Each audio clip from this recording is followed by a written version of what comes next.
A severance agreement should clearly set payment, release scope, and post-employment obligations. Start with a formal title, then recitals that tie payment to the employee's release and signatures. First, draft consideration with precision. Amount, timing, and any revocation condition belong in the clause. The release needs an as-of cutoff and explicit claim categories. Without the date, scope gets disputed later. Keep the clause markers consistent so the reader can scan the document fast and find each obligation.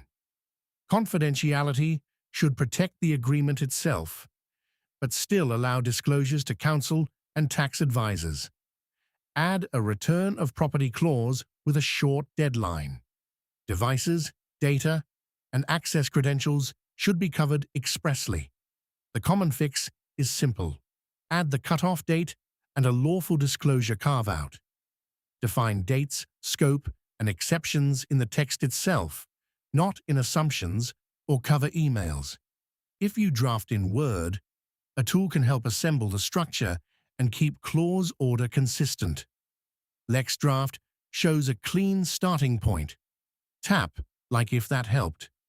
LexDraft can draft this in Word. Tap, like if this saved